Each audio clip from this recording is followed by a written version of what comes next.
Today we're talking about pre- and post-settlement occupancy in a real estate transaction. What is it? What's the difference between buyers and sellers? What are the pros and cons? Let's talk.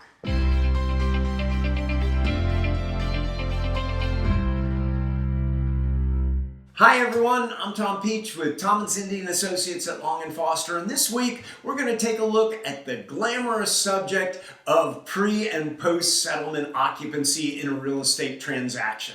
What does it mean? Well, to define it, pre-settlement occupancy is when a buyer has possession or partial possession of the property before it goes to settlement and they've actually purchased it. Now, post-settlement occupancy is the reverse. It's when a seller has possession of the property after the purchaser has gone to settlement and owns the property. So why would a buyer want to pre-occupy? Well, maybe their lease is up and they have nowhere to go. Maybe the transaction is right about to close and there's been a hiccup with the loan, and so there's a delay process and they've already moved out. Maybe they have furniture that's been delivered and is just sitting on a truck. So there's a couple ways this usually plays out. Either the buyer moves in if it's a vacant property, or sometimes there's what's called a decorator's agreement where they move their furniture in but they can't move in, and maybe they just move some things into a garage. And occasionally you have a decorator's agreement that allows the buyer to make some improvements before settlement. Maybe they're painting, maybe they're carpeting, maybe other work by a contractor. So what's good about this? Well, from a seller's standpoint, not a whole lot, but sometimes they're able to get some money on a vacant property until settlement occurs when they're not getting any income now. What's bad about it? Well, again, from a seller's standpoint, what happens if the buyer's loan never goes through? It's easier to get somebody into a property than it is to get them out.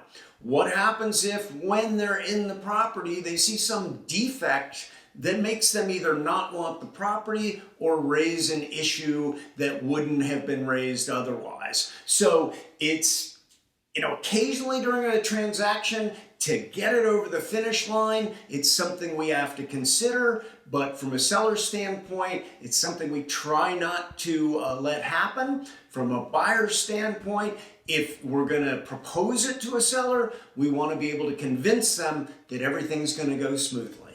So now let's turn our attention to post-settlement occupancy. Why would a seller want to stay in the property after settlement? Well, typically it's because they need the funds from the sale of that home to purchase their next home. Sometimes it's because they're waiting for a new home that is to be completed and it's not quite done yet. Sometimes settlement is set up for Thursday and they only want to make one move, so they're going to rent back through the weekend, giving them a chance to move their things then. Sometimes they're waiting for retirement, but they want to know that their home has been sold. So how does it work? Well, typically you take the buyer's new principal, interest, taxes, and insurance plus homeowners association fees, and you prorate it on a daily basis. And often there's also a deposit that's held by the title company. Now, in the market that we're in right now, it's pretty easy for a seller to get a rent back. And oftentimes the buyer wants the home enough where to sweeten the deal, sometimes they make it into a free rent back. Now, what is the downside of post-settlement occupancy? Well, sometimes when the seller finally moves out and the buyer's doing their final walkthrough, they see something that's gone wrong when the seller moved out. Sometimes there's something they couldn't have seen earlier because the seller's furniture was covering, they had a rug covering some stain in the carpet. So those type of things do crop up from time to time. Now, the Northern Virginia Association of Realtors has forms that cover both pre- and post-settlement occupancy. And so we use those. Each sale and purchase presents different circumstances. Make sure that your agent has the experience to help you find the best solution for your situation. If you have any questions, email us or give us a call at 703-822-0207. Thanks for watching, and we'll see you next week.